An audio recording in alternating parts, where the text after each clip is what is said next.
This podcast is sponsored by nobody. Hey dudes! Welcome to Splat from the Past, the only 80s themed horror sci-fi show where things can get totally radical. Now today, I will be welcoming a very beautiful lady, and I'm talking about Lou Mulford. She played tiny parts in a lot of great movies in the 80s. Full Moon High, which celebrates its 40th anniversary, the Larry Cohen teen werewolf classic. I've talked to a couple other people from it too, I think. Laureen Landon, she was in it, and I think somebody else. But she was also in History of the World Part 1, the Mel Brooks comedy classic. Annie, Night Patrol. She loved the interview I did with Murray Langston recently. And she guest starred on shows like Rockford Files and Voyagers and did a lot of great work. And now she's working with a Christian ministry, and we're going to talk about all of that stuff today, and I can't wait. She seems like such a great lady. It's going to be a fantastic conversation. So, here is my interview with Lou Mulford. Hello. Hey, Lou. Welcome to the show. How are you today? Hi. I'm good. I'm quite well. Thank you. How are you doing? I am spectacular, and this is such a great honor. Thank you for taking the time today. Well, you are welcome. This will be kind of fun little walk down memory lane, I hope. Yeah. So going back in time, did you gravitate toward acting early on in your childhood? Yeah, I did. My mother is an actress, and my father, a writer, journalist. He actually had a little bug for the theater younger, but my mom was a drama major at UNC, and so I grew up around doing community theater. She retired to raise us, and so I saw it, and I think I fell in love with it when I was in elementary school and played my first lead and had that rush that you get when you're on the stage, and it just was a passion, and I love doing it. So, yeah, I made the decision that I wanted to be an actress, I guess, at college, and I did all the plays. I majored in art education to be an art teacher, but I was literally in the art department, either in the theater department or in the art department the entire time, and then decided to go I did outdoor drama, the Lost Colony, Antio, and that's what brought me to LA eventually. Joe Layton, who was the choreographer and the director, encouraged me to come out here, and so that's what happened in 1978. Well, I see you also have a relative who wrote for the Hopalong Cassidy movies. Yeah, I did. That's true. The writing gene is in there too. Yeah. That Mulford gene is strong for the writing. Yep. Yeah, Robert. He's a distant cousin. Didn't know him personally, but that was the lore. You know, he's definitely a relative. Yeah, Robert Mitchum started out in the Hopalong Cassidy movies. Oh, really? I didn't know that. Okay, pretty funny. Oh yeah, it's hilarious. Yeah. It's hilarious. Oh God, to see him with I think he had a mustache in them. Yeah, it's pretty funny. Yeah, that's Clarence Mulford, right? It was Clarence Mulford, right? Right. It's funny. Yes. Yeah. No, I think my dad with his writing, and there are a lot of writers in the Mulford line if you look back, and I love to write as well, and I've written a couple of screenplays and have my blog, and you got to use those creative gifts, and that doesn't ever stop. Right. I was reading that during your college years you were a cheerleading instructor. You did do your due diligence, didn't you?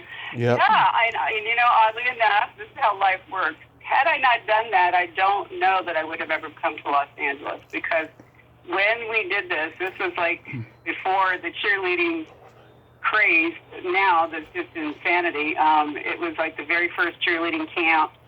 Lawrence Herkimer had started National Cheerleaders Association, and so I was a high school cheerleader, and then we won all these awards when we were at our camp, and they spotted me and asked me to apply, and you would have thought that I had won an Academy Award. In my heart at that time, it meant everything to me, and so we traveled all over the East Coast. I was in Virginia at the time, so we would go all around the East Coast, a little bit into the Midwest, teaching these cheerleading clinics to teach all the cheerleaders the cheers that they were going to use in the fall and in the sports season the following year. But we had to drive, we had to go from state to state to state. So I got kind of used to traveling. Mm-hmm. So when it came around time to go into LA, I had no fear, and I drove by myself. I packed up my little car and all my belongings and said bye-bye, and I drove all the way from Norfolk, Virginia to Los Angeles by myself in 1978. But I don't think I would have done it if I hadn't done NCA. So it's kind of funny. Right. And I noticed, too, you did a production of And Miss Reardon Drinks a Little. I love that play. Yeah. It was about with Flor Stein. Flor Stein's photos, yeah. I volunteered. College theater. Yeah, I volunteered an entire run to be a concession stand worker just so I could see the play for free, and I have so many of the lines memorized, about Dorothy Puker and the. Oh, right. You don't have to say your wife; you can just say her name, and we know exactly who you're talking about. You have a good memory. Yeah. I use that line. That was a really fun one. Oh yeah. Funny play. I use that line all the time on people because it kind of does annoy me when people say that, my wife or my husband. Just say the name, Sometimes I think it's a point of pride. I remember when I first got married, I loved being able to say my husband, right. Hey, I did it. I got married. Right. Well, just, oh my goodness. The way I'm wired as a comedian, and I've had so many issues mm-hmm. with, past relationships with women, right? I feel like they're always constantly trying to remind me that they're taken, you know what I mean? Oh, Tommy. Yeah. Well, I don't know about that. That's funny. Well, it helps you separate so you don't make any mistakes, right? Right. Step out where you don't belong. But, you talk about my mom, and I have forgotten. My mother has a big long IMDb too, and she was in Children of the Corn Part 2. Really? 1992. She and Cry Wolf. I was looking at she's done a lot of things. Her name is Marty Terry, but she's like 94 now, and she would still be acting. I mean, the agent will call every now and then, but she's pretty much retired.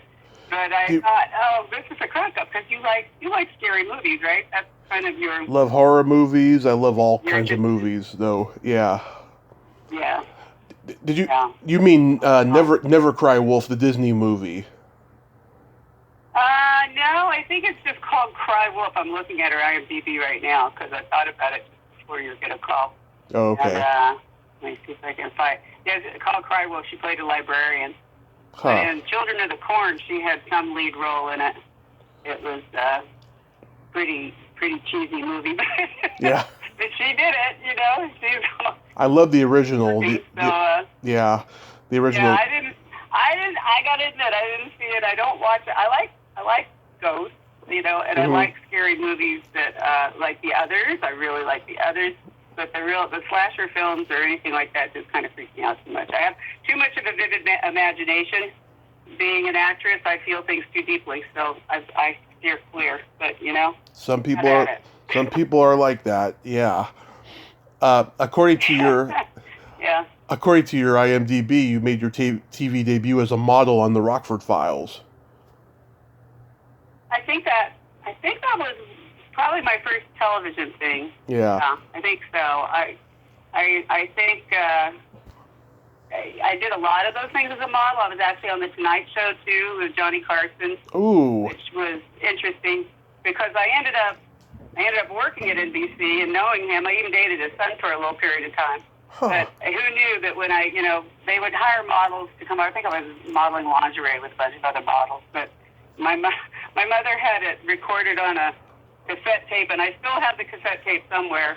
I don't have video of it, but when I walked out, I think Johnny went, And here's Lou, like he couldn't breathe because, Carson.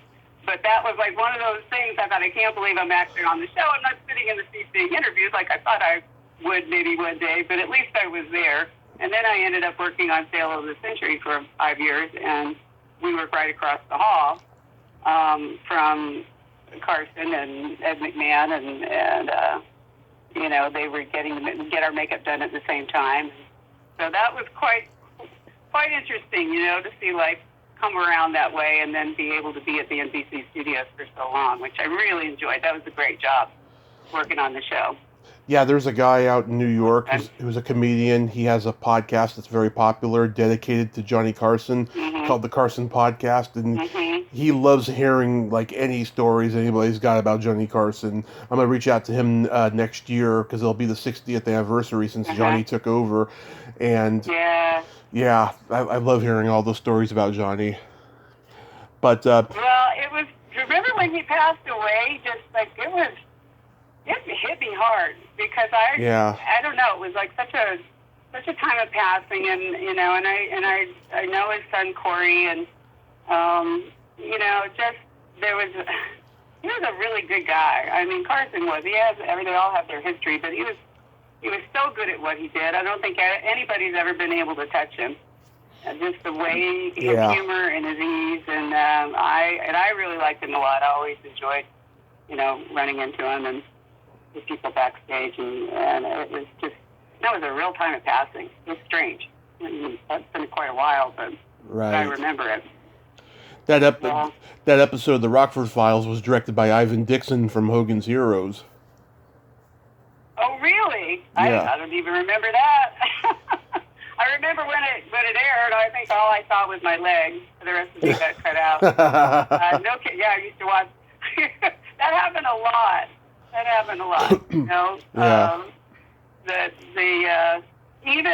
Even like my last large role that I did a few years ago, with now I'm blanking. How can I blank on it? NCIS, with NCIS. I had a guest star on NCIS. Mark Harmon and Scott. I'm blanking again. Scott Bakula. So I have the scene with them. Right. It was the pilot for the NCIS in, is it Hawaii? There's so many of them out now. I can't remember which one it was. Hawaii 5-0. The pilot for the one that Scott did. The new Hawaii 5-0? The new. I don't know. There are like 15 NCISs, but the one that I did was the pilot for the one that Scott is the star of. Okay. And I think it's New Orleans. So it's NCIS New Orleans. So I had this guest star, and just really excited to work with Mark. Really excited to work on the set. Everybody talks about how great he is to work for, and he is. And we just had a ball. It was all really terrific, and had a really good scene with the both of them. Very emotional, and I had another scene with the whole group. But that last scene, second day, was just three of us. And when we were done, I said, okay, I got to get a picture with you guys. I have to have proof just in case I end up on the cutting room floor, which I thought there was no way that could happen. I was a guest star, right? Right. It's not going to happen. And Scott says, they're not going to put you on. You're too important. And I said, so come here, let's take a picture. And we get the shot, and everything's great. I can't wait to see this thing. And, I don't know, months passed, whatever, was there in post. And then I get this call from my manager. He goes, well, you want the good news or the bad news? And I said, oh, what? And it turned out they had to cut it out, my whole scene, the whole thing, because they were trying to introduce all these new characters for the new show. And it just took up too much time. And the storyline, I was the wife of the what's the word they use for a person who dies? But anyway, he's not a victim. I don't know. Anyway, I was Widow. his wife. And it just, they didn't really need it. I mean, it filled out the story a little bit more, but it wasn't crucial to the storyline. And I understand how that is as a writer. Things have to go. But I thought, oh, man, no. Yeah, you're not. I think that was the last big role that I did. That was the last one, and I ended up. So it's a very humbling business, as you know. it's always very humbling, and you never know what's going to happen, and you just have to. I mean, I enjoyed that day on the set. It was really terrific. You know, the scenes all went really well. The director loved it. Mark loved me. I mean, he wrote me a handwritten letter apologizing for me being on the floor. So I have to just kind of take that and run with it. And what the heck, you know, who's going to remember it anyway? you know what I mean? Yeah. You also played a model on Charlie's Angels, and I've heard they were horrendous to the day players on that show. Oh, and Charlie's Angels? Yeah. Yeah, because I did too. I did Tony's Boys and Charlie's Angels. I did. I hardly remember what did I do on Charlie's Angels. I don't know. It was probably some very small role in those early years. And so was Tony's Boys was their attempt to make a male version. And I remember Bruce Bauer is a good friend of mine. He was one of the three, and I used to run into him every now and then over the years after that. But I don't think it lasted. They did the pilot and maybe a couple of episodes, and then it was gone. But that wasn't Glenn Larson that did Charlie's Angels, was it? Oh, that was Aaron Spelling. Aaron Spelling, right. Yeah, Glenn Larson did a lot of stuff. Do you remember him? Who? Glenn Larson? Oh, yeah. Writer Glenn Larson. Yeah. He actually stole scripts from the set of the Rockford Files, and James Gardner punched him in the parking lot at Universal. True story. Oh, that's funny. James Gardner's a really sweet guy too. He and I remember him really well that day on the set. And then later, he's played golf with my husband before out at Riviera. Mm-hmm. And I ran into him one day out on the golf course when I was with Bob, and he saw me, and I'm waving, and I think that he just thought I was some young fan. And then when I came up and said, "Hey, it's great to see you. You know, we worked together on Rockford Files," he looked disappointed. I think he was hoping I was flirting with him, and it was like, oh, man. Yeah. Another actress. Oh, yeah, people tell me he was crazy like that. And then you do... He was real sweet to work with, though. That's good. Go ahead. Then you do Skate Town, USA, and that's where you met Murray.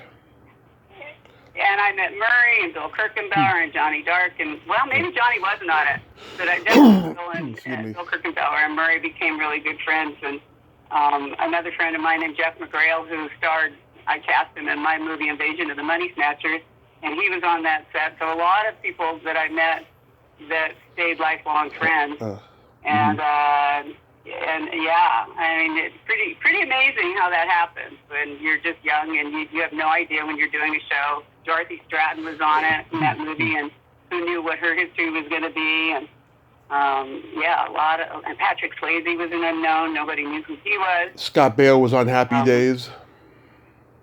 Yeah, Scott Baio was on it, and Lauren Dreyfus was one of the producers, and Lauren remained a friend. He and David Landsberg were both in it, and Lauren is Richard Dreyfus' brother, but Lauren and David ended up. My roommates and I moved into the house that they used as their production offices over in Sherman Oaks. So I always thought that was kind of funny that we ended up taking their office space, and I think they were happy to get rid of the lease because there were holes in the roof, and when it would rain, it would pour into the house, and rats in the kitchen. It was. I was happy to get out of there. Eventually, but that happened from that movie. I found a home, sort of. Yeah. Moved again. We were always moving. You're always going from place to place to place at that age, and when you're gypsy, basically is what you are. Yeah. Murray McCormick from the Brady Bunch, she said everybody was on cocaine on this movie. Can you confirm that? Oh, yeah. Yes. Yeah. They were handed out back then, kind of like, some people would have it to keep you awake because it was a night shoot. Mm-hmm. But I think she consumed probably, I didn't see her consume any, but she would come late to the set a lot, and I think that was a period of time when she was kind of struggling, as I recall. She was late quite a bit. The limo would show up, and then she would get there, and somehow it would get done. And I don't think I ever did any on that set, but I do remember seeing it floating around, if you remember that. Right. I said that was not just Skate Town. That was all over L.A. in the 80s. Yeah. It was, people didn't think anything of it. People would pull it out in restaurants. and his little vials, he would see it. I mean, it was, and people didn't even think it was addictive. They didn't think anything was really even wrong with it, It was pretty interesting. Things times have changed as we've become educated about a lot of things. Right. Things that people thought were harmless. Yeah. How did you... I'm sure you saw it in the comedy world, too. In the comedy world. Marijuana smoking, yes. But no cocaine, really, in my generation. Yeah. And Murray and people didn't use it at all. Murray was really clean. And, I never saw it with any of those guys, actually. I love comedians, though, by the way, and more power to you. I think I always said that would be, to me, the hardest job you could ever do. I love doing comedic acting. I just thrive on that. But to be a stand-up comic, I would rather slit my wrist. I can't think of anything scarier. I'd rather just dive off of a cliff than have to stand up in front of people and try to make them laugh. Oh my gosh, I would die 1,000 deaths. How did you do it? How do you do that? I was performing way out of the womb, I'll tell you. I was entertaining my family after dinner when I was like 3 years old, wearing my grandfather's clothes and just playing characters, imitating all my favorite actors and Saturday Night Live sketches and all of that stuff. I did that for years. And then, when I was 23, me and a friend of mine, we went up and open mic, and then I was hooked, for the next 10 years. It must be a thrill when you get the response and it's working, right? I mean, that has to be what keeps you doing it, is when you get the response that you hope for. It's not just dead air there. It is, yeah. It's a long process. You got to just keep going and getting up there every night. How did you... Trying it out and figuring it out, and, Yeah. This is what you do until you know it works, right? Figuring it out, and just changing things. It's a hectic process. Yeah, I'll bet, definitely. Speaking of comedy, another question. I was gonna say, speaking of comedy greats, how did you get to work with Mel Brooks in History of the World Part 1? Well, this is a good story. You like this story. So, so I was working at an agency. When I first came to LA, I worked as a waitress for like two months, and then I got this job. That's kind of a long story how I got it, but I worked as a secretary at this little non-union agency called Flair Agency, and they didn't pay me hardly anything, but I got to pick up whatever came in, so that I knew that if something would come in, I had the first shot at it. And sometimes I'd even, because I was a receptionist and working the phone, they would say, well, what about Lou Mulford? And I'd say, oh, well, she's fabulous. You have to have her. So I was actually able to push myself as an agent client. I wasn't an agent, but you know what I mean? Yeah. So one of the things that came in was this job for History of the World. And I remember my agent said, yeah, they wanted Playboy models. Oh, I guess at this time I wasn't at Flair anymore. My agent left Flair and took us with her to Playboy Models. Now, I never did nudity, and I didn't do any of that. I was a very clean, wholesome girl and kind of girl next door commercial type. And I didn't do any. I was really strict about it. And this is way before now. Actresses just expect to take off their clothes. I mean, Julia Roberts had a body double for Pretty Woman. If it just wasn't done, it was not good for your career. Mm-hmm. And plus, I could never do that because I couldn't look my father or my mother in the face if I did that. So this is a long explanation, but I was not a Playmate. But Mel Brooks had Playmate cast as the Vestal Virgin on History of the World.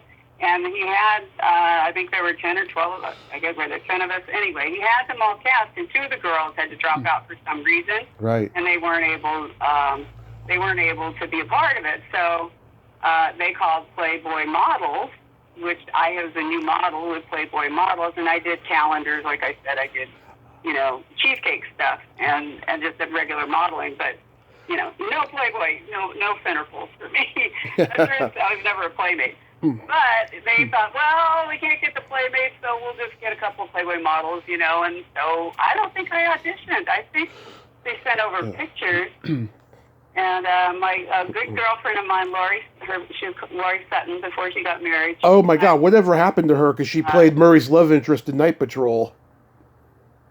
Oh, I forgot about that. Yeah. And Laurie was in it. Yeah, Laurie is an interior decorator. She and I are still very close friends. She dropped out of acting a long time ago in modeling, but she's a really, really good interior designer. And so, yeah, we stay in touch and are really, really close. She has 2 daughters. One, unfortunately, passed away a few years ago. But, yeah, it was really, really sad. But she's doing really well, and she married Brian Teacher, tennis pro, and that's kind of where Laurie is. But yeah, I usually we talk a couple of times a year. And always say we're going to get together for lunch, and somehow it doesn't happen. Yeah, we mean well.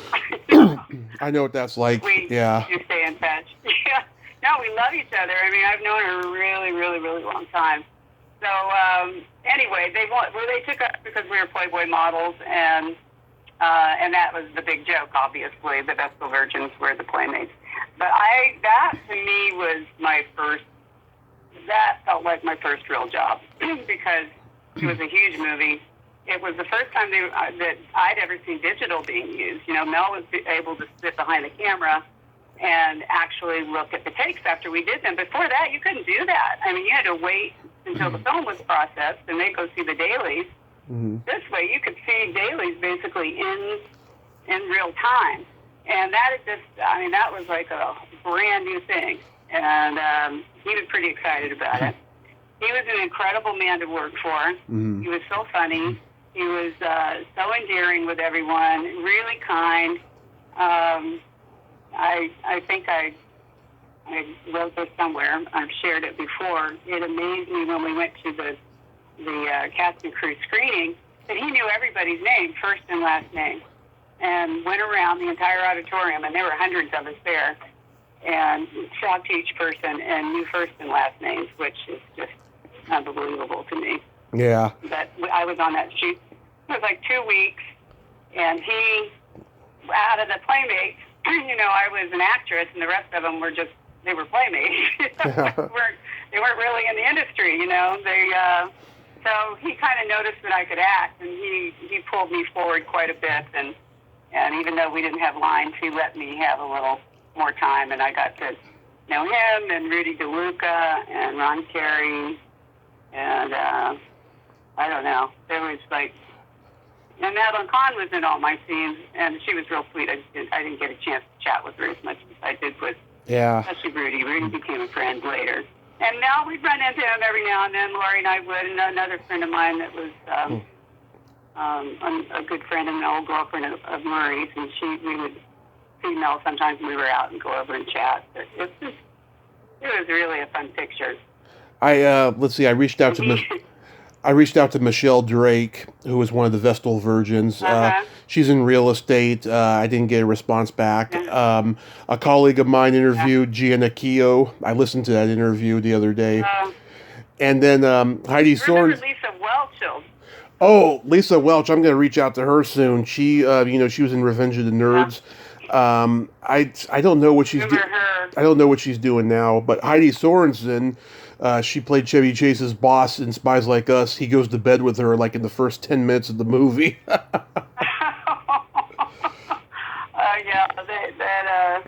That sounds like Chevy Chase and what they might be doing.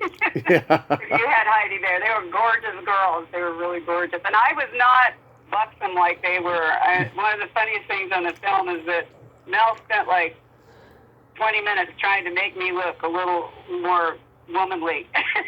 My scenes where we start out and they kind of pan across all the virgins, and I can't remember where I'm in the lineup, but I know I was lying down, and he's just trying to kind of do his best to make me appear a little more buxomy so I would match the rest of the girls. It's good to be king. That was pretty funny. Well, we laughed about it. I don't know if you could do that stuff today. I mean, Most of the hashtag Me Too movement, a lot of it is needed, but some of it was just like, it was nothing. And I'm not saying he did anything, but everybody was around. But they got to do something, They had to help me out. It's going to come back once I write screenplays. It's going to come back once my movies get greenlit somehow. It's going to come back. I want to make old-fashioned 80s style movies, And yeah. And, I'm going to make sure that there's no Me Too crap going on the set, that all the women are respected and cared for, and no matter what we put on screen, it's all for the humor of it and to entertain people, Yeah. Yeah, it was a different time then, and I'm thankful that a lot has come out. I mean, even in the whole casting couch business, and here's a funny story. I'll tell you this one too. This was my very first experience.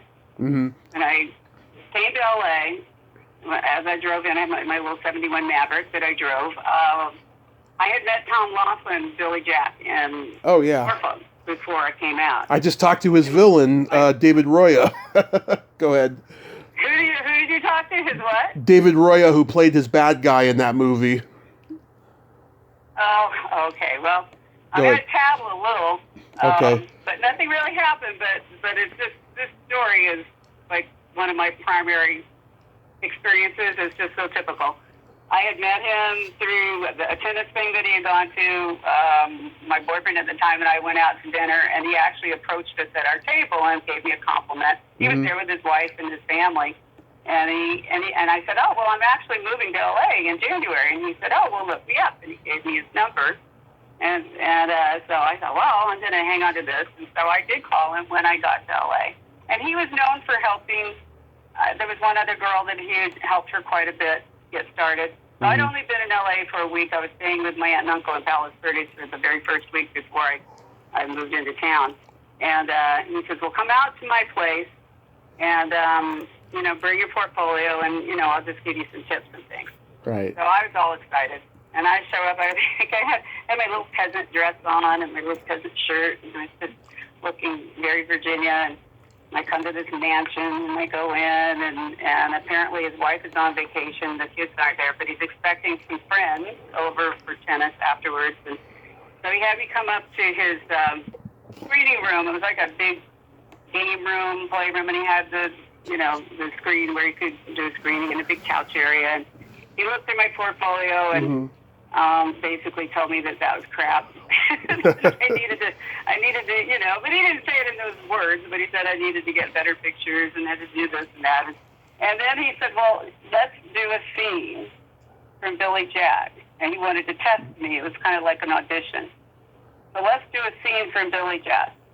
So we've been out, we're on horses, and I have rescued you from whatever you rescued me from, and now we're by the fire, and and you're attracted to me, and so you come and you try to kiss me, and he says, but anytime you get uncomfortable, you just say cut.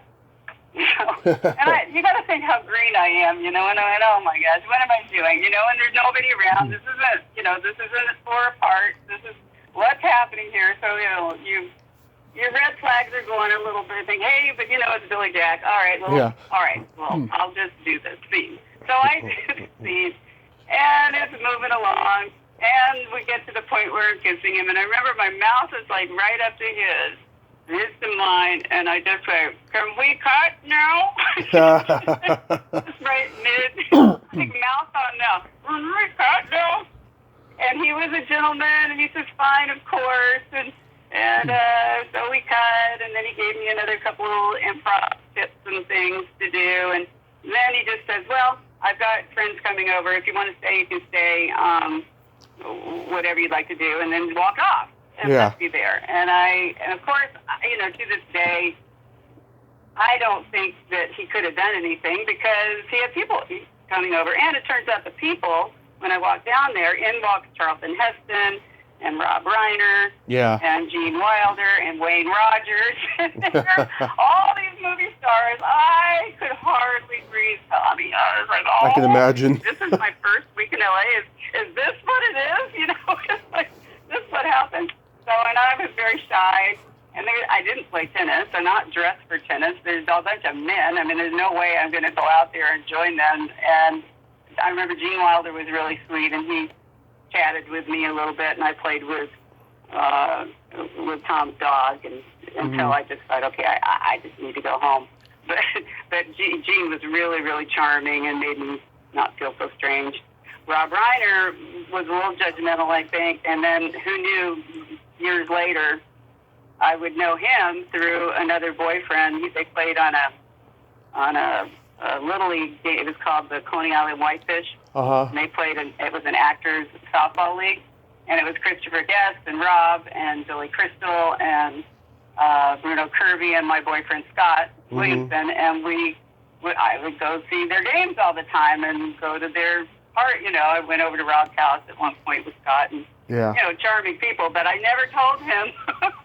I never told him I was that little peasant dressed girl. Not that he'd even remember it, but I'm sure he thought it was odd that I was there, and his wife, Tom's wife wasn't around. Anybody, what was I doing there? But honestly, my mouth to God's ears. Nothing happened. Nothing happened. And I don't really think that he would have. I just think it's what men with power could do some of those things sometimes, and who knows? Who knows? But I said cut, Tommy. Yeah. I want you to know right now, I said cut. Wasn't going to do that. Oh. Did anything weird happen at Larry Cohen's house when you were doing the Full Moon High? No. Bill took me there. I think he must have known there was a part or something. I have real big memories about this. But I remember Bill taking me over there, and Bill was always really helpful. He brought me in. He brought me in for that, and I think he just said, if there's something that she could be in, and he cast me, like I told you earlier, I have an audition. He just, now I look back, you reminded me of this all, so I look back at the movie, and I did have like a couple of close-ups and one line, and it was really fun. I remember it being he was very gentlemanly. We weren't at his house, but maybe 20 minutes. I don't know. It wasn't very long. And then when I shot the movie, the two scenes that I did were done in one day. And I remember Adam being really sweet, and Bill, of course, is always funny. Yeah. And fun. But the only scene I really remembered was me in that smoky bathroom. Yeah. When I went back and watched it again, I had forgotten that I was actually in the scene where they reveal the movie, and Adam's trying to show that he's the wolf. It was a funny movie, wasn't it? It was really... It's very funny, yeah. As much as I love Teen Wolf more, I like Full Moon High just as much. Yeah, it didn't get the attention and the notice I think it probably deserved, because it was a pretty funny little movie. Yeah, I sent you that picture of me and Larry. Yeah, that was one of his last conventions. Yeah. By that point, he was grumpy and bitter. You couldn't give him a compliment. Do you remember Laureen Landon? She's the blonde in the movie. Oh, I didn't remember her from the day. I know from watching the movie back. Yeah, but I didn't know her. She wasn't a friend or... Okay, she's been on the podcast, and she's never confirmed or denied this, but I think her and Larry were living together in a romantic way towards the end of his life, right? And they were signing autographs.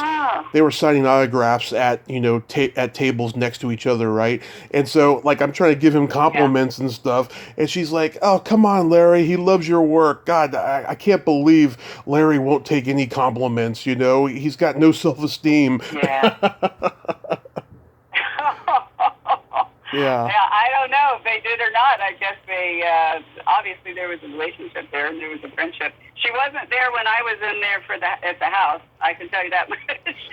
There was no woman there, but, maybe this happened later. Yeah, no, that's where she first met him. Yeah. And then... Oh, she met him on the set. Okay. Yeah, she met him on that movie, and I think she was in a couple other of his movies. And then, towards the end, they were inseparable. Yeah. But then Oh, that's sweet. Yeah. Then you were the secretary in Annie. How did that come about? That was through Joe Layton, and, when I first moved, Joe Layton was the director-choreographer I told you about in North Carolina with the Lost Colony, and Joe, is the one that encouraged me to come to LA, and the first 2 months I lived in the penthouse, and it was a penthouse in Hancock Park with Joe Layton and his lover at the time. He was gay, and Joe was great. Joe was a huge mentor, a huge help to me in my career, always supported me, and anytime there was anything, where he could introduce me, and then he got me the part on Annie because he was doing the choreography for it. So that was another quick job, but it was money and paid residuals. Some of these things I still get residuals for, Tommy. I still get residuals for Rockford Files. Yeah, those were huge. Like, those were huge jobs. Yeah, Rockford Files, Annie, they were huge jobs. Of course, you're going to get residuals. Yeah. They're so it's really funny when they come in, but the fact that they're still coming in after all these years. But one of my managers once said, you don't have a lot of credits, but what you do have is really good, and that I think that helped me revive my career because I quit. I didn't quit acting because I always did did commercials and print work, but I did when I got pregnant with my first daughter. It was like immediately. I said, I'm focusing on raising my family. I didn't have any, it was like the desire just cut off. But then I had to, once they started going into high school, after raising them, and during that period of time, I kind of kept it alive, not only with the commercial work and the print work, but I was, within my church, I was writing and directing and producing these little sketches, basically at church, that would be incorporated into the Sunday sermon. And that was during a period of time when drama ministry was really alive in the 90s and 2000s. So I kept it going, but then had to, revamp myself all over again and, recreate my career and try to get work after that big, huge break, which was, I guess, that's when I got Mad Men and Leverage and a lot of pretty good roles. They were good roles. Right. But it was real strange to have a career, work, and then it's gone, and then come back into the industry, and the industry was entirely different. Yeah. You couldn't go. They didn't see you. They didn't see you on calls. You had to pay for your auditions basically by doing a casting workshop. That's so wrong. I think my manager. Oh, it was awful. And it was good in the sense that I was one of the fortunate ones that. I could afford to do it. I mean, right. If you can't afford to do it, you're just out of luck. Because when I came in and didn't know anybody, they would see me, and I could go in and do ghosties and auditions, and they were interested. And then it just got so jaded when I got back into it all those years later. And literally, you couldn't book anything if you didn't go pay for those workshops. And you'd meet the casting assistants. You wouldn't even meet the casting directors most of the time. But I would book them. I at least would get an audition almost every time I went to those things. Because, it was good. It was just good for me. I did well in them, and I was able to actually get some jobs that made it worthwhile. But I hated it. I hated the whole idea of it, that you had to do it. The playing field was not level. But I understand the casting directors don't make a lot of money, and they need to, pay their rent too. It just really, really changed. It's very different industry. It is. It's really weird. I've talked to a lot of actors who got back into it, and they were like, "This is not what I signed up for," Yeah. And that long hours have always been bad, but it seems like it's even worse now. And just kind of segueing off of this, the Voyagers episode that I did, which was one of the better roles I did in my younger career with John Eric Hexum. Yeah. Oh my God. In the paper again. Isn't that awful with Alec Baldwin and the? I'll tell you something. I I have heard so many crazy stories about accidents happening on sets, but never anything like this one. I mean, I love that movie he did, Miami Blues, where he's the fake cop. Mm-hmm. That poster is so ironic to right now. You see him holding the gun. It's sad. Horrible. It's sad. But I feel so badly for him. I feel badly for all of them. Yeah. But it just is senseless. I mean, it's just senseless that John Eric Hexum. I mean, John Eric knew. I still to this day can't believe that he literally put it up to the side of his head and pulled the trigger, just thinking because it had a blank in it, it couldn't hurt him. And and he had worked with guns. I still can't believe that happened. And I remember I was in such a state of shock because the guest star that I had done with him, I played the only love interest that he'd ever really had in that series, Voyagers, and so I got to know him pretty well. It was like 2 weeks, and we rehearsed and all that. He was a really, really sweet guy, very, very dedicated to his career, and that's what I heard. He just would have done nothing but go on and do bigger and better things. But the fact that he just went around, he was tired, he was waiting. You know how you hurry up and wait is the name of the game, no matter whether you're the star of the show or you're an extra. Right. And he just got bored and put it to his head and pulled the trigger, and it killed him. Ugh. It's just it's awful. Devastating. It's just devastating. But back to just how hard it is now in the industry. It's just hard when you work, and I don't know, and the paparazzi, all that issue. I would not want to be famous. I mean, I just think sometimes God protected me by not letting it happen, because I came close. I came close to having roles in a lot of series. And I was supposed to be. Screen tested with David Hasselhoff for the role of Snapper. I think that was Young and the Restless. And I heard that it was down between me and one other girl, and I think about what my life might have looked like had I gotten that. The other girl didn't. And other series that I screen tested for and did things that came real close. But in retrospect, I look back, I wouldn't trade it for anything, Tommy. I've got 2 beautiful daughters, a 35-year marriage. Oh. Still madly in love with my husband. I mean, I have anything and everything I ever really wanted. You can't take that away. I have peace. I just have wonderful children. I have a grandson, and you can have that and have a career too, but I don't think that you can really fully put the same kind of attention into your children, into your family, when you're juggling that kind of schedule that you have. I agree. With acting. I don't see how people do it. I mean, I know they're doing it, but I don't think you can't do it in the same way and have nannies raise your children, and I don't know, and then worrying about being followed everywhere you go, That sounds like a nightmare, doesn't it? I don't think you could pay me enough money to do that. No. I know, because, these big celebrities, they hire people to pretty much raise their kids, and I think it's disgusting. Yeah. You know that in the long run, I mean, you're not going to see it in the papers, you're not going to see it in the magazines or on Facebook or anything, because that's only going to, that's the PR stuff that's going to show the best light. But you just, by knowing people and humanity and your own family, Did you have was your mom there for you? Did you have family that was there for you when you were growing up? In a weird way, yes. So, my in my early years, my dad worked graveyard shift, and I was home alone with my grandmother, and my mother worked long hours. And then, it got to a point where my dad's drug addiction came back, and so he was on workman's comp after he had his neck surgery, and so he would leave on Wow. Friday night and come back on Monday morning because he was out doing drugs and drinking all weekend.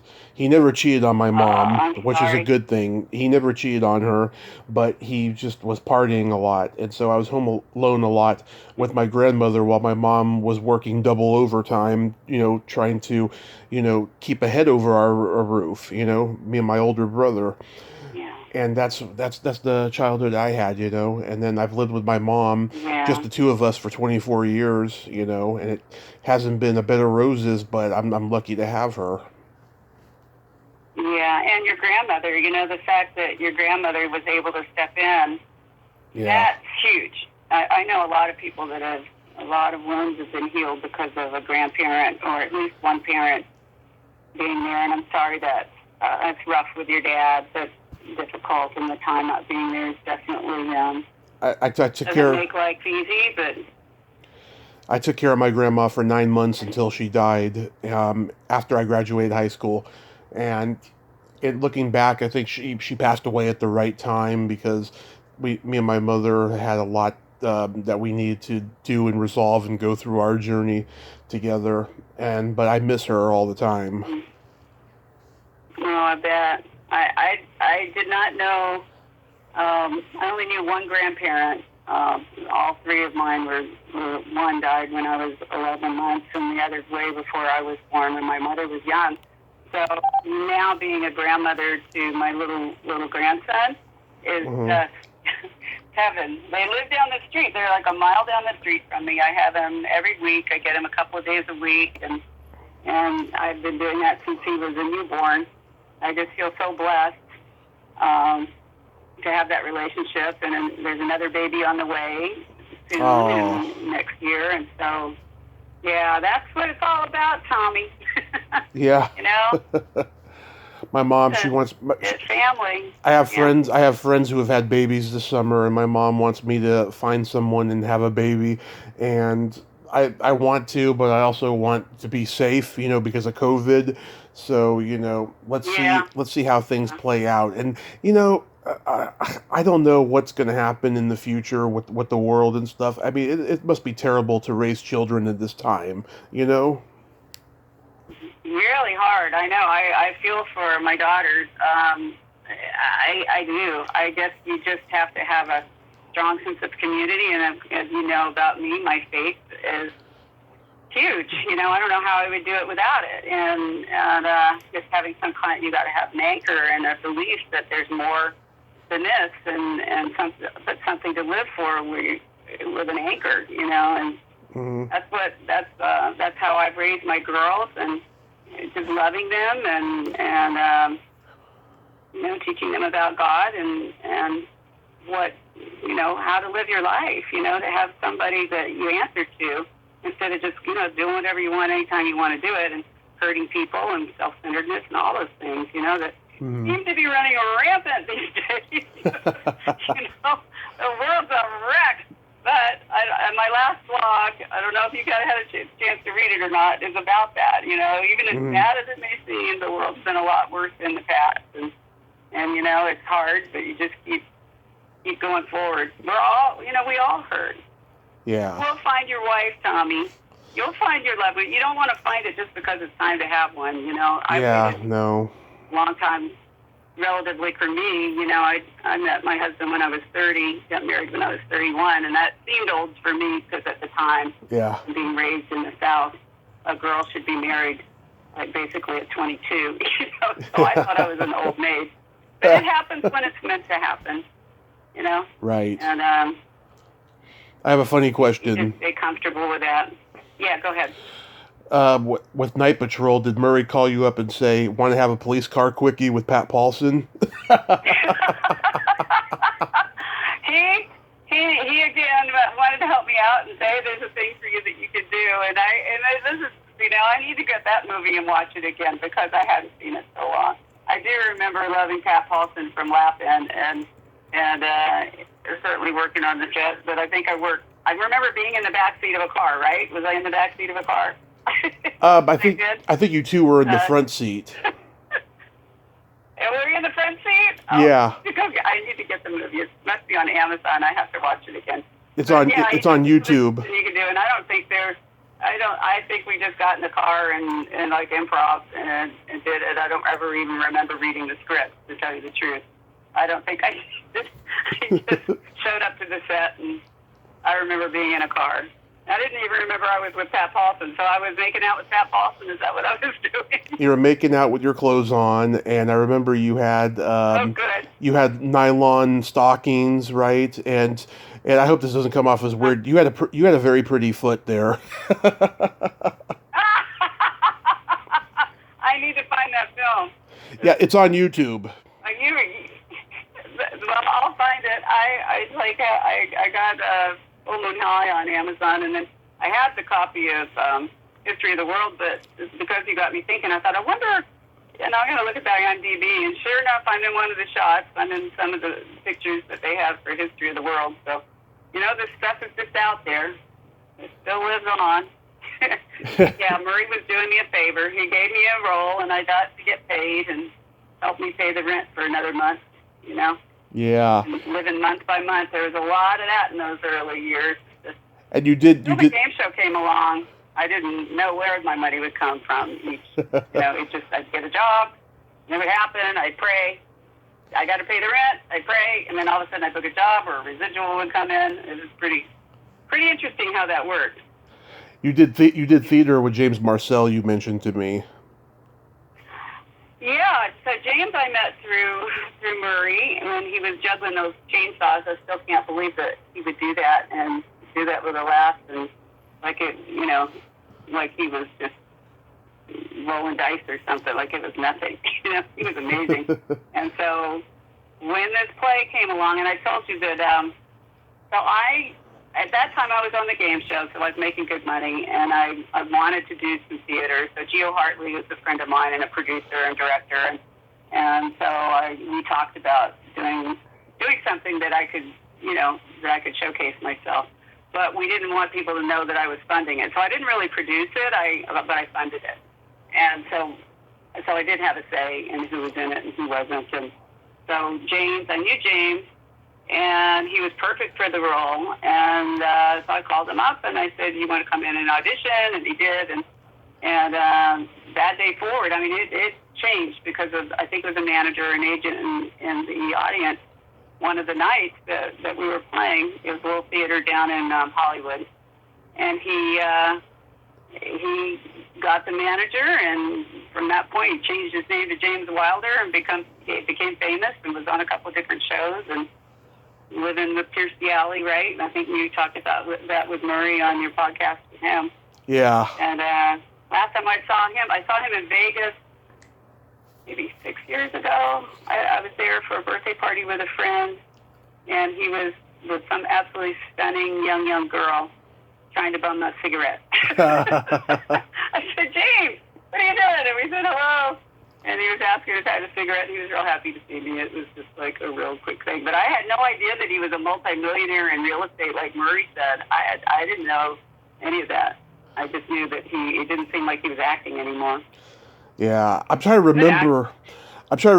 You were in Murray's Unknown Comedy Show, right? Yeah. I played like a regular cast member in a few of the episodes, and just silly shtick stuff, like. Because I remember a sketch where he's like a redneck and there's a woman redneck and they're about to have sex and his toes are all messed up and stuff.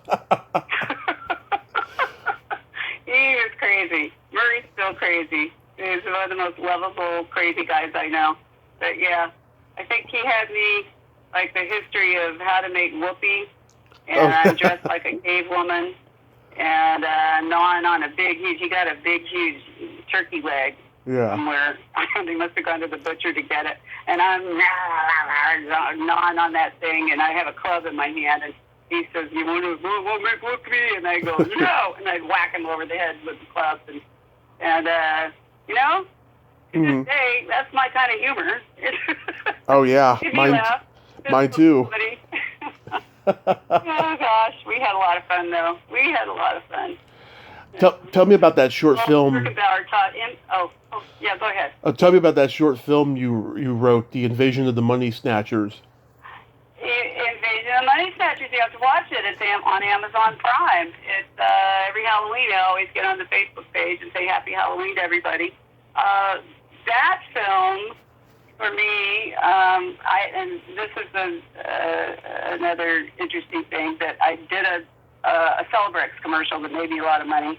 And so I decided to take the money that I made, all my residuals from Celebrex, and fund and this little screenplay that it's a short film screenplay that I wrote. Mm-hmm. And I got all my friends from my acting class, and I said, you want to make a movie? Let's make a movie. So I managed to pull the friends together and, resources to get a film crew. We were, paying everybody in cash. And the storyline is a satire of Invasion of the Body Snatchers, which is a horror film that I've loved all my life. I mean, oh yeah, it's a great movie. A great film, great movie from the 50s. And so I tried to, as I wrote the script, to look at the old movie and copy some of the scenes, but instead of turning into these aliens with no feeler or no heart, you turn into a salesperson, or you turn into a scam artist. It's like what's taking over the world are the scams, and there's a scene where the telephone rings, and I'm going, no, don't touch it, because you can't trust it, you don't know what's going to happen, like the way we can't answer our phone anymore. And that's part of what made me want to write the thing, is that I couldn't answer my phone anymore. Now, this is 2012. It's 10 times worse now. I just literally don't. I use my cell phone. That thing goes off. I never touch it. But I had also worked in network marketing. I dabbled at that a few times. And it was noticeable to me how I couldn't go anywhere without having prospecting in the back of my mind. Mm-hmm. And I remember thinking, this is like it's taking over my body. I am not even myself. All I could think about was, who am I going to get to come in to my downline, to help me sell the product? And it was a great product. Mm-hmm. I loved it. It was Arbonne, and I did like Arbonne and a couple others that I don't even think they're around anymore. But I loved Arbonne. In fact, I still use a lot of network marketing products. Right. But for me doing it, it was not healthy for me. It just consumed me, and I didn't like that. I didn't like it that everywhere I went, I felt like I was constantly on. And there was just no downtime anywhere, because you're constantly thinking about who are you going to get to come in and be part of it, and then they would leave, you'd have to get another one, so it was never ending. Yeah. So that was sort of the seed of the idea for Invasion of the Money Snatchers. And then I incorporated the Ponzi schemes and, the telephone telemarketers and all those things. And then when you get taken over, I think I wrote a scene where I'm my body double. Remember how in Invasion of the Body Snatchers they would have a pod become you. Right? So I have a scene where I walk in and there I am in the bathtub of this pod that's come alive, and I'm starting to kind of snarl. And then Jeff, who plays my husband, it was Millie Ben Hell, which was the takeoff of the name I can't remember. All the names were takeoffs of the original name. So I'm Millie, and he's my husband, and I said, well, just say no. Like, just say no. That'll kill it. And so that was the thing that would kill the monster, is by telling it no. Salespeople hate it when you tell them no. They just say no, and all of a sudden they get there. Anyway, we had a ball shooting this thing. We did it all at my house. And there's scenes behind on the canyon. I live in a canyon. And so I tried to recreate scenes from the original 50s movie. And a little bit of it comes into the later movie that was in the 70s, right? Yeah. Later one. Yeah, 78. That starred Kevin. Donald Sutherland. Sutherland. Donald Sutherland, not Kevin. Donald Sutherland. Yeah, that one. Yeah. The thing where you point and go, that's something that came out of the Donald Sutherland version, as opposed to the original one. Anyway, we laughed, and I didn't sleep, and I had to move all my furniture out of all the rooms. I was the art director. I made the pods. I went and stole like plants from my neighbor's yard to create the pods. It's like super ultra low budget, but I made sure everybody got fed.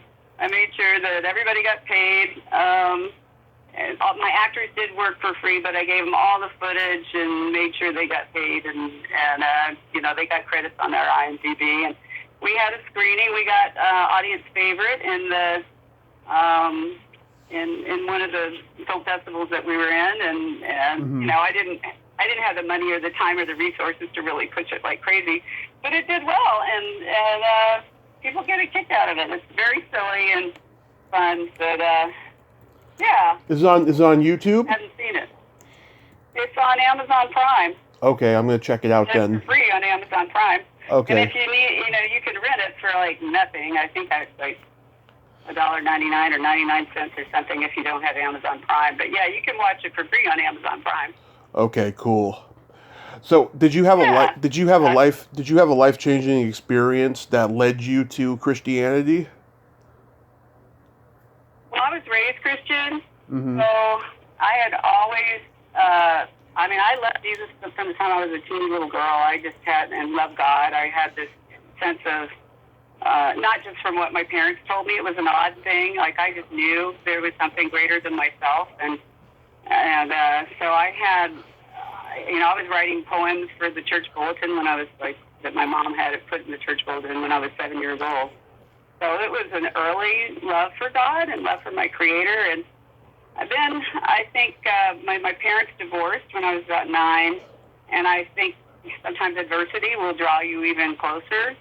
And that's what happened to me. It was just like the only thing that could heal that wound. It was really, really painful. And I talked to God a lot. I didn't know I was praying because I was just talking to Him, but that's what it was praying. And so I think that strengthened. And even when I moved to LA and I walked like a pretty wild and crazy life for a period of time where I was searching, and I wasn't searching for a different faith, but my walk was different, you know. Right. I was kind of out there trying to figure out who I was, and before I even really did any kind of Bible study or understood that things weren't just allegorical, or they just weren't, that there was a reasoning behind it, you know, that it wasn't just some stories that are written down. And so that, and I went to a church, big church called Church on the Way. Jack Hayford is the pastor there, and that kind of brought me back, it didn't really bring me back, but it clarified things to me. So my life really changed after that, and a lot of miracles have happened, and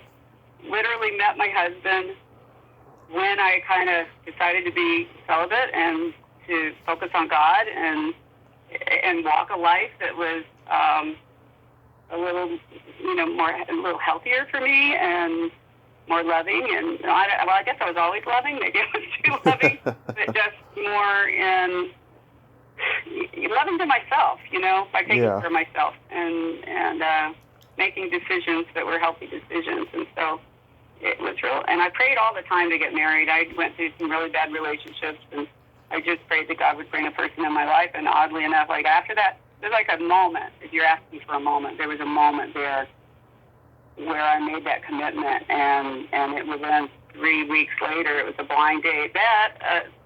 My dear friend Marty Alfon, who produced Officer and a Gentleman and a lot of other big pictures, I met him on another movie that he produced, and we stayed friends. And it was like he called up and said, "I got somebody I want you to meet," and it was my husband. Wow. We golfed together, and so my life turned in that moment when my husband walked through the door on a blind date with a big bouquet of flowers, and I was in this little apartment in North Hollywood, and he, just like the movies, carried me to the West Side and married me. And I'm like, I had my movie ending, you know. He, bless his heart, he's the best man in the world, and I took him to church on the second date, you know, and he was not a Christian when I met him. Yeah. And it resonated with him, and over the years he's come to know God, and you know, we're both very involved in our church over here on the West Side, and he's just, so God's been very good to me, Tommy. All my life. And if you read any of my blogs or you read anything on my on my website, I have some things, but a lot of my blogs bring in a little bit of my history. Mm-hmm. Even like those the residuals that would come in, it was miraculous to me. I mean, I would have sometimes I would not know where the next check was going to come from, and then there it would be, right when I really needed it. He never gave me too much. He never gave me more than I needed. He just gave me what I needed, but it was still more than I needed, you know what I'm saying? But it was never, I'm not a super rich person, but I never wanted that. He gave me I just couldn't ask for any more. And, that's beautiful. I didn't always feel that way when a part wouldn't come in or something I was auditioning for I thought was going to happen, or, but then it doesn't happen, and you turn around and you look in retrospect and you go, oh, well, that's why that didn't happen. That was better for me that didn't happen. This is good. So, yeah, it's just part of the fabric of my life and who I am. And it just kind of has gotten... Do you know Danelle Haig? No, I don't think so. She's a minister at a Christian church in Pacific Palisades, and how I met her is a pretty funny story. There's an actor I'm friends with. His name is Chip McAllister, and he and his wife had a podcast for a while, and they had her on because they go to her church, and they mentioned that she's a Christian minister, and I'm thinking, oh great, another religion episode or something, and then they start talking graphically about sex, right? And I'm like, she's a 60-year-old Christian minister talking graphically about sex. I've got to get her on my show, right? Because every May... What was she saying about sex? Oh, they were talking about blowjobs and what have you, and just, the standard basic, sex. So, every May I do a month-long block of shows where I have guests come on talking about sex, So, I got her, and she was a little bit on the fence about doing it at first because she didn't know me, right? So, the day of it, we make the call, and, she wants to know my background, so she's asking me about my background, and I'm talking to her and stuff. And then we had the conversation, and it was fantastic, before before the call was made, she told me an email, she said, you can ask me about my sex life before my marriage, but not with my husband, and you can talk graphically about your sex life. It doesn't bother me. And I was like, wow, that's awesome. So it was a very interesting conversation. What church? Did you know what church she's a minister at? I can't remember the name of it, and I actually put the episode on yesterday to try to find it, but then I didn't end up finishing. I can't remember the name of it, but I'll investigate. Yeah, I don't know. Well, there are a lot of different kinds of churches, but God did invent sex. I mean, He did create sex for us to procreate, and and He's made it feel good for a reason. So it's not, sex in itself is not a dirty thing. It's just what it can do to people and how it can be abused. Right. But it's just I would never expect that, from a Christian minister. No, I would be in a little bit of shock. That's pretty funny. Well, ministers are human too. Right. And, and some people have more freedom talking about certain things than others, and she obviously did. Right. Yeah, that's funny. Are you ready for my secret silly game? What's your secret silly game? What's that? This is a series of silly slumber party questions. It's not win or lose, just pure fun. And how the game works is I ask you the question, you answer it, and then you ask me the exact same question, I answer it, and we can comment on each other's answers. Okay. Lou, are you ticklish? Yes. Now I ask you if you're ticklish? Yes. Are you ticklish, Tommy? Yes. In fact, I've been known to hit people in the groin. I'm so ticklish. I'm ticklish when I get my toenails done. When I get a pedicure and they get that little toe, I always have to pull it back. But yeah, I'm definitely ticklish. What's your favorite part of the body? It could be anything.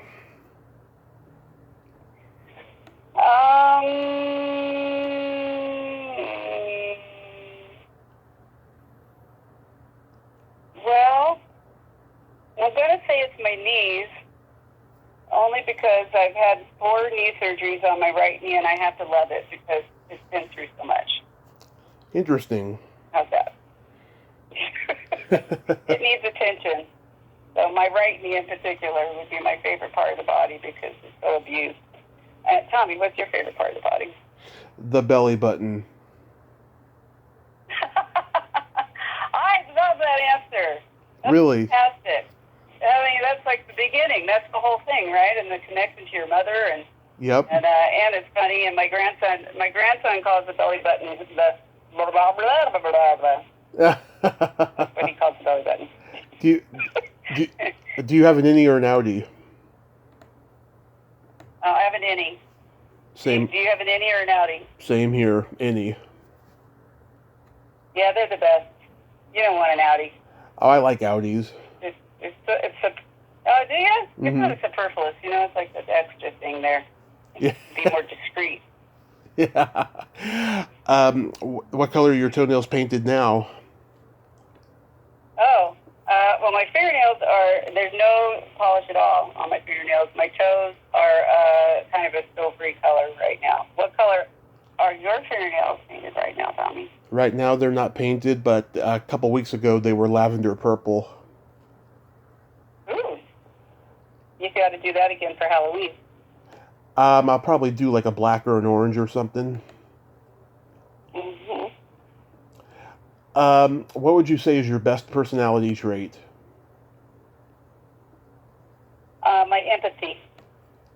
I think it's my empathy. I can relate to people and get myself into their shoes, and it helps me understand a lot. What is your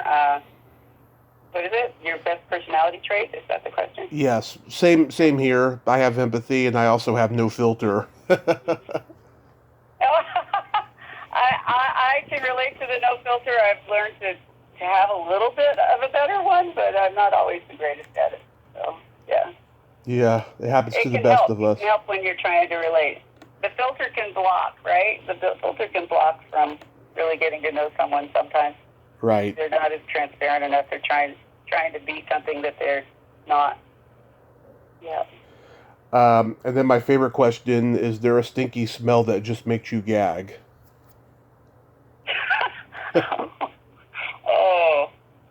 Oh gosh. Yeah, there's a bunch. But it's been, of course, if you're around vomit, vomit Yeah. creates more vomit. You know what I mean? That's pretty across the board.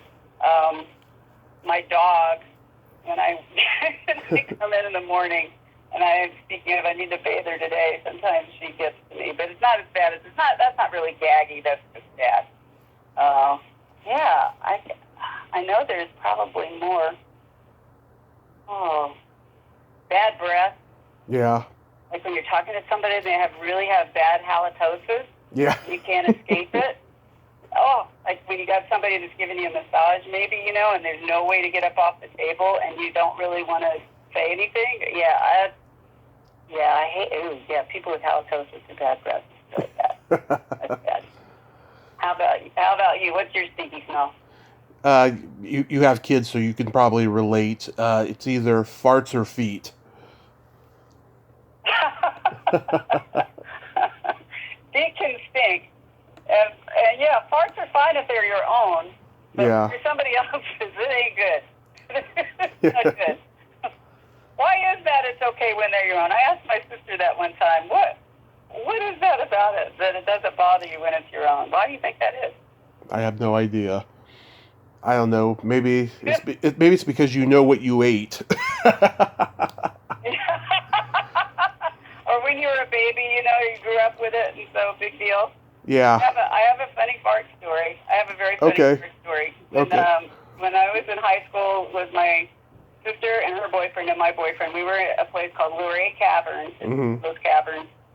And I don't know what I ate, but it was just not a good day for me. And it was silent and deadly.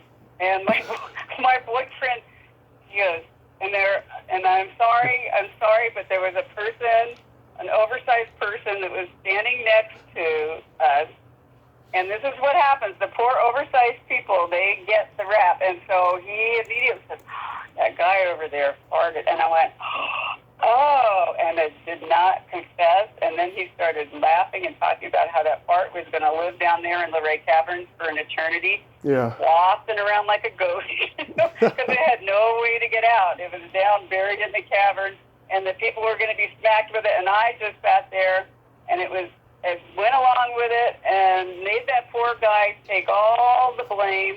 And it was probably 20 years later when I finally confessed to my sisters that it was me, and we've had a lot of laughs since then.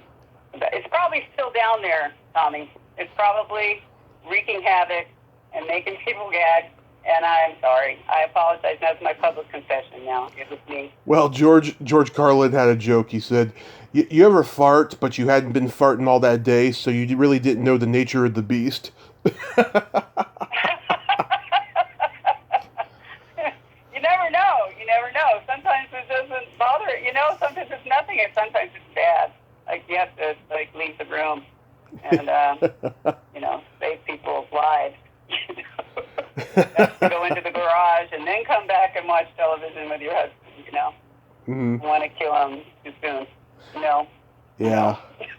I have some jokes for you. Oh, my, that was funny. What's that? You know the difference between a golf ball and a G-spot? What?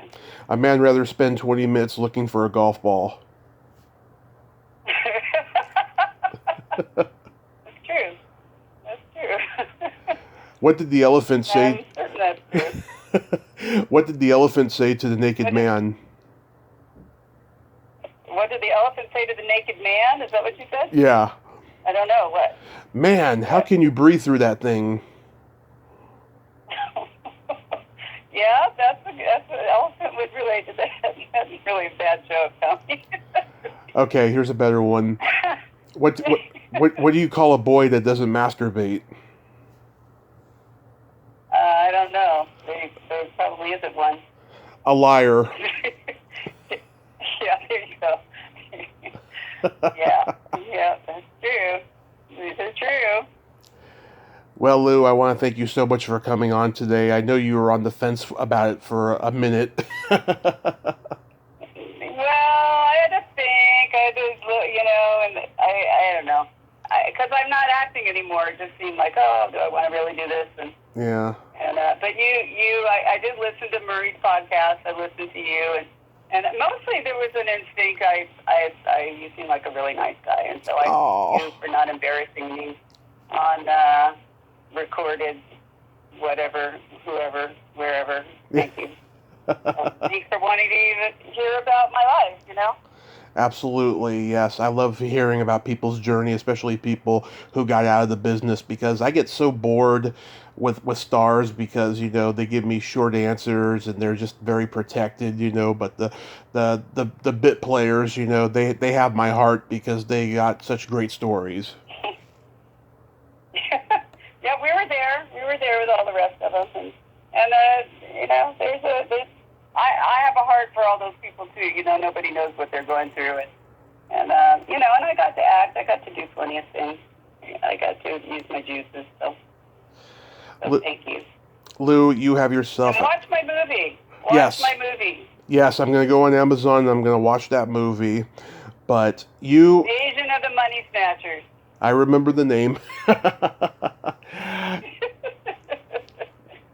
You have yourself a happy holiday season, and please be safe and enjoy your grandchildren. Thank you very much. You all the same to you, and God bless you. Okay. Bye-bye. Well, there you have it. Lou Mulford. Ain't she a sweetheart? What a fantastic, fantastic lady of integrity and such great stories there. I genuinely enjoyed talking to her. I mean, she's got this wonderful balance of, being a Christian, but also being, someone who's a part of, that 70s, 80s decadent, side of Hollywood, and got to see a lot of crazy stuff. I mean, she is a true true gem of a lady, and I am so blessed to have talked to her today, and I wish her nothing but the best. Well, until next time, this is Tommy Throwback Kovac saying there's no shame in living in the past, because the present sucks. Later, dudes.